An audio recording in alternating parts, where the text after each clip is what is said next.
Hello everyone. आज के इस वीडियो में हम दादू पंथ के बारे में अध्ययन करेंगे। भक्ति आंदोलन के अंतर्गत दादू पंथ का महत्वपूर्ण स्थान है।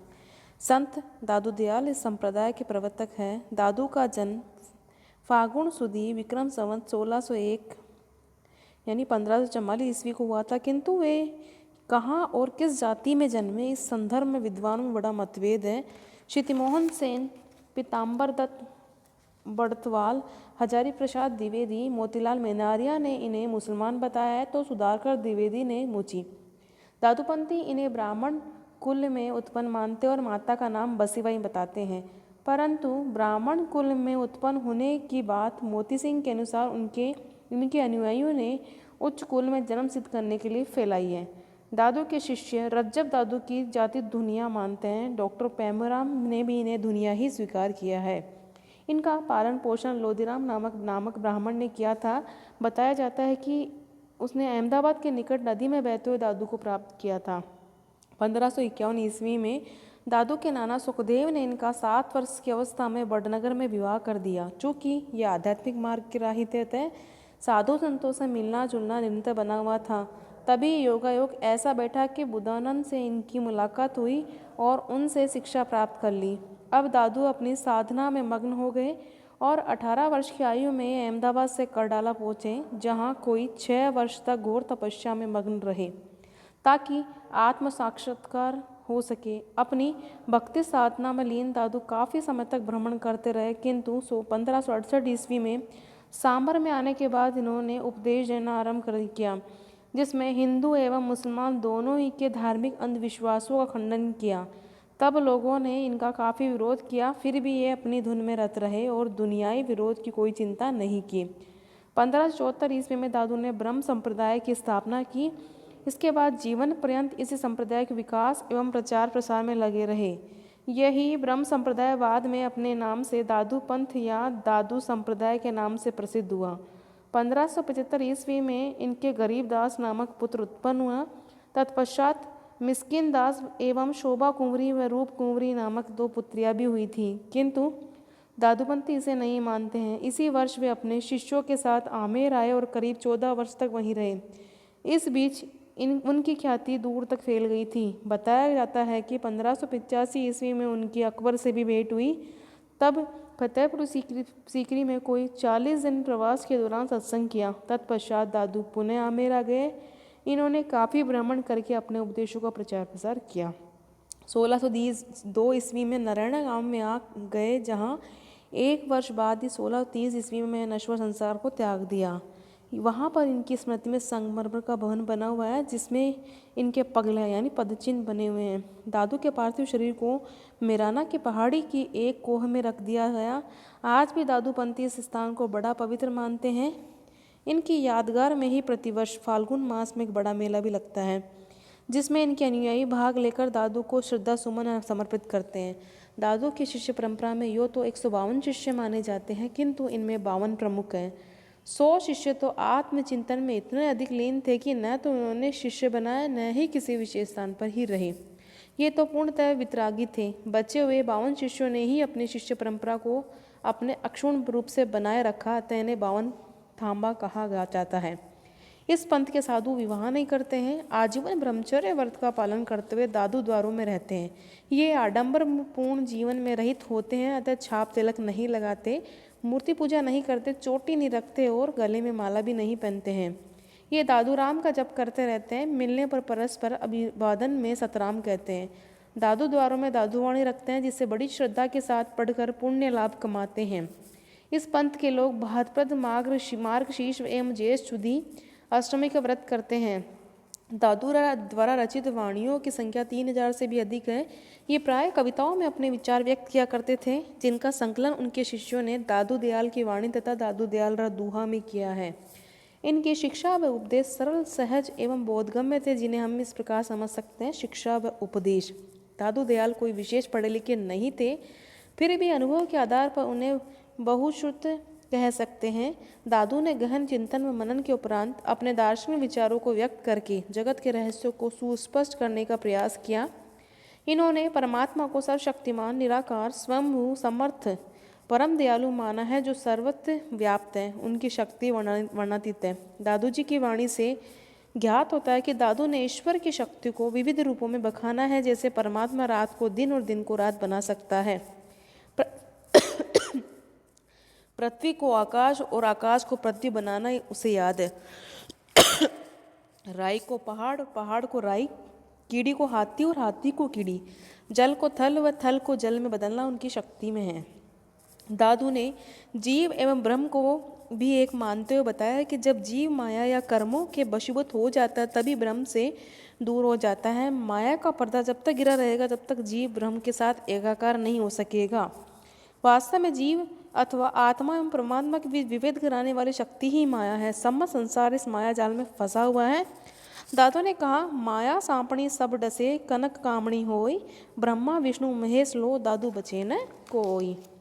दादू ने मन को सर्वाधिक चंचल बताते हुए कहा है कि इसे वश में करना बड़ा दुष्कर कार्य है। ब्रह्म को प्राप्त करने में वह चंचल मन ही सबसे अधिक बाधक होता है, क्योंकि यह मन चारों दिशाओं में बेल लगाम घोड़ों की तरह दौड़ता रहता है। यदि इस पर काबू पा लिया जाए तो ब्रह्म से सहज ही मिलन हो सकता है। इसी प्रकार से जगत के रहस्य को समझाया कि ईश्वर ही जगत का नियंता है, जिसने अपनी लीला के लिए इसकी रचना की है। सृष्टि के संदर्भ में इनका मानना है कि ब्रह्म से ओंकार की उत्पत्ति हुई है और ओंकार से पृथ्वी जल वायु आकाश एवं अग्नि 5 तत्वों की उत्पत्ति हुई। पंच तत्व से घट अथवा शरीर बना और जगत या संसार का प्रसार होता गया। दादू ने जगत तथा जगत के हर व्यवहार एवं संबंधों को झूठा कहा है, सिवाय परम पिता परमात्मा के सब झूठे हैं। अतः जगत में रहते हुए इस एक ही सत्य को प्राप्त करने के लिए प्रयास करना चाहिए। दादू बुद्ध की बातें जीते जी मोक्ष प्राप्त या मुक्ति प्राप्त कर लेने की बात सुझाते हैं। दादू शरीर की समाप्ति अथवा मृत्यु के बाद मोक्ष को स्वीकार नहीं करते हैं, वे इसे केवल पिंड मोक्ष मानते हैं। जीवन अथवा प्राण मोक्ष को ही दादू वास्तविक मोक्ष मानते हैं। वे कहते हैं कि इसी जगत में रहते हुए इसी शरीर में मुक्ति प्राप्त हो सकती है। उनका कथन है कि मनुष्य ईश्वर की उपासना या नाम के उच्चारण से मन, इंद्रिय एवं प्राण का निरोध करता हुआ देहादि के अध्यास को सर्वथा नष्ट कर दे और शुद्ध निरंजन आत्मा में अपनी सुरति को अविच्छिन्न रूप से लगा दे, जिससे सदैव उस शाश्वत आनंद की अनुभूति होती रहे और किसी भी प्रकार के दुख की प्रतीति न हो। जीते जी इस स्थिति को प्राप्त करना ही मोक्ष अथवा मुक्ति है। दादू परमपिता परमात्मा का साक्षात्कार कराने के लिए सद्गुरु को अत्यावश्यक मानते हैं। बिना गुरु के भवसागर पार करना नितांत असंभव है। दादू ने गुरु महिमा का बखान बड़े जोरों से किया है। गुरु की शक्ति बताते हुए दादू ने बताया कि वह मनुष्य जन्म को ब्रह्म बनाने में सक्षम होता है। इसी तरह वे कहते हैं कि लाखों करोड़ों चंद्रमा एवं सूरज के उदय हो जाने पर भी बिना गुरु के अंधकार नहीं जा सकता। अतः सद्गुरु ही ईश्वर से मिला सकता है। दादू मूर्ति पूजा में विश्वास नहीं करते हैं। वे निरंजन निराकार निर्गुण ब्रह्म को मानते हुए उनकी प्राप्ति के लिए कहते हैं कि मानव को अहम को छोड़ देना चाहिए, क्योंकि जहाँ राम तहे मैं नहीं ताही ना ही राम, दादू महल बारी कर दवे को ना ही ठाम। दादू ने बताया कि विरह रूपी अग्नि में मन के समस्त विकार दूर हो जाते हैं और अहंकार नष्ट हो जाने पर मन उस परम ब्रह्म में लीन रहता है। संयम, नियम, साधु संन्यासियों की संगति, हरि स्मरण, जंत अंत ध्यान आदि उपासना के वास्तविक उपक्रम हैं। इन्हीं से परमात्मा के साक्षात्कार किए जा सकते हैं। अतः डॉक्टर पेमाराम के शब्दों में संत दादू ने बहिर्मुखी साधना के आडंबर का खंडन कर अंतर्मुखी साधना पर बल दिया है। दादू ने बताया कि ईश्वर का नाम जपते जपते यदि हमारे प्राण भी चले जाए तो भी जप का तार नहीं टूटना चाहिए। ईश्वर स्मरण की विभिन्न मंजिलें यानी सीढ़ियाँ बताते हुए कहा है कि नाम महामात्य सुनना स्मरण साधना की पहली अवस्था है, जबकि दूसरी अवस्था में साधक इस तरह से जपता है कि दूसरों को सुनाई नहीं देता और हृदय में चिंतन करना तीसरी मंजिल या दशा है, तथा रोम रोम में चिंतन होने लगता तभी अंतिम चौथी अवस्था आती है, जिसके फलस्वरूप जीव एवं ब्रह्म की एकता प्रतिष्ठापित होती है।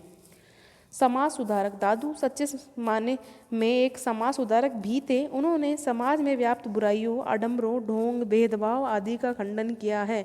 उन्होंने हिंदू एवं मुसलमान दोनों को समझाया है। वे जाति पाति एवं वर्ग भेद के पछड़े में विश्वास नहीं करते हैं। वे स्वयं को न हिंदू मानते हैं न मुसलमान। हिंदू मुसलमान की एकता एवं अभिन्नता के लिए दादू ने तर्कपूर्ण भाषा में अपने विचार व्यक्त किए हैं। वे तीर्थ यात्रा के महत्व को ही स्वीकार नहीं करते हैं। उन्होंने बताया कि सिर मुंडवाने या जटा बढ़ाकर विभिन्न प्रकार के वेश धारण करने से ईश्वर के साक्षात्कार नहीं होते हैं। दादू ने कहा कि मंदिर एवं मस्जिद तो हमारे शरीर में ही है, इसलिए अंतकरण की उपासना करनी चाहिए। इस भांति दादू ने बाह्य आडंबरों का निषेध एवं अंतकरण की शुद्धि पर बल दिया है। इस दृष्टि से दादू एवं पर कबीर का प्रभाव पूर्ण रूप से था, किंतु जहाँ कबीर अक्खड़ थे, बिना लाग लपेट के जो कहना चाह कह दिया, वहीं दादू विनम्र थे। इनके वाणी में मृदुलता, शील और विनम्रता सुस्पष्ट नजर आती है। प्रेम भाव की मार्मिक व्यंजना दादू की अपनी विशेषता है। दादू की रचनाओं में कबीर की अपेक्षा प्रसाद गुण की अधिकता है, अतः दादू के शब्द तल स्पर्शी थे।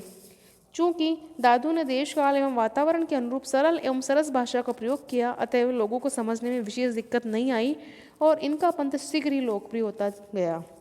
विभाजन। दादू के देहांत के बाद उनका ज्येष्ठ पुत्र गरीबदास गद्दी पर बैठा। तत्पश्चात इन्हीं का छोटा भाई मिस्किन दास गद्दी पर बैठा।